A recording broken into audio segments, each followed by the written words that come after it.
This is the internet router in my apartment. On my cell phone, I will open the application called Wi-Fi Signal Meter for Android, which illustrates the strength of the Wi-Fi signal at this point, for my wireless network with the name Familia Rojas. Illustrates practically 100% here next to the router. If I move away from the router, at a point where I maintain line of sight with it, the signal strength drops a little, but is still sufficient for a good internet connection. However, if I move to another location in the apartment outside the router's line of sight, the signal strength drops considerably at this point, decreasing the quality of the Wi-Fi connection for my mobile devices. Could we build a signal repeater with only these two economic elements? That allow us to have a device that is easy to locate, in our home or office. That even moving away from the router and being out of its line of sight, allows us to have a better signal strength for a stable internet connection, and considerably more powerful than the one we had previously. Continue in the video and we will see how to build it. Welcome friends. If we have our home or office router located at this point, and we have our mobile device located at a very great distance from it, we may have a very weak wireless signal on our device, making our internet connection difficult or impossible. One of the ways to solve this is by placing a repeater device at an intermediate distance, to capture the weak signals from the router, and retransmit them with greater power to the device and vice versa, to obtain a stronger wireless signal. To create this repeater we will use an ESP8266 Wi-Fi module in ESP01 packaging, and a CH340G USB to serial adapter for the ESP01 Wi-Fi module. To program the ESP01 module with a new firmware, it is necessary to locate the GND pin, or ground, and the GPIO0 pin, or also known as the flash pin. We will join these two pins with a cable, to start the ESP module in programming mode or flash mode. If we transfer them to the adapter for the module, they correspond to these two pins. If we turn the adapter to see its back, we will have to connect these two pins with the jumper mentioned. For this reason, I have soldered two extension cables on the mentioned pins on the adapter. Then I will insert the ESP01 module into the adapter port. With an alligator cable I will connect the jumper between the two mentioned pins, and I will connect the adapter to the USB port of my computer. On our computer, we open the Arduino software, and we go to Tools, Board, and look for the ESP8266 boards. If the option for these boards does not appear, you must install the resources for them.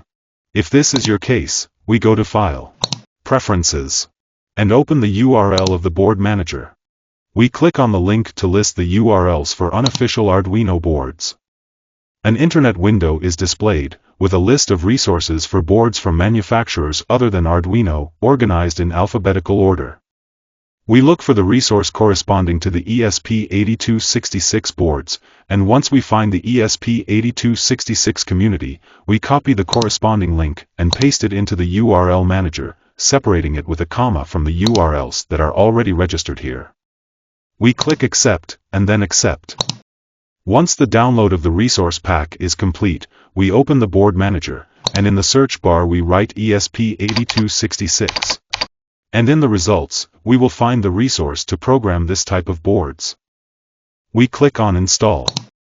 Once the installation of the resource is complete, we go to Tools, Board, and we already find the option with the list of boards for the ESP8266, in which we will choose the generic module ESP8266. Then we go to File, Examples, ESP8266 Wi-Fi, and we open the example range extender NAPT.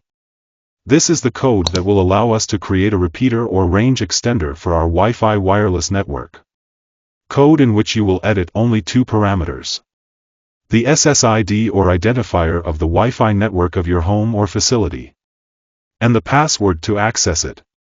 Then we click Upload to upload this code to the ESP8266 board. This charging process takes about a minute. Upon completing the program loading, we disconnect the adapter from our computer, and remove the jumper for programming. This will leave our ESP module in normal operating mode.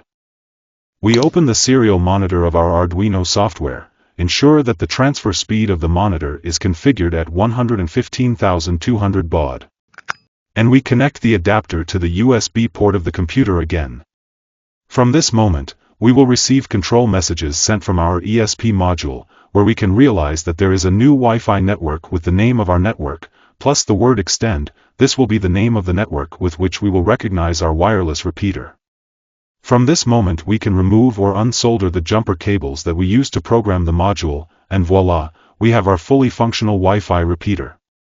You can use a 5-volt cell phone adapter that you have available, or that you no longer use, and connect your repeater to its USB port. And you can power the repeater from a conventional outlet like any other electrical device. Or you can use a male-female USB extension cable to connect one end to the cell phone adapter and the other end to the wireless repeater. And you can connect the adapter to the outlet and the other end of the repeater. You can add double-sided tape, for example, and adhere it in the place you need it, preferably with a certain height to have a good line of sight with the router in your installation. And that's it. To connect to the repeater, we go to Wi-Fi on our phone, we select the extender network, we are now online. We must enter the same password as our main Wi-Fi network. Dear friends, I hope you enjoyed the video, a special greeting, and see you in the next one.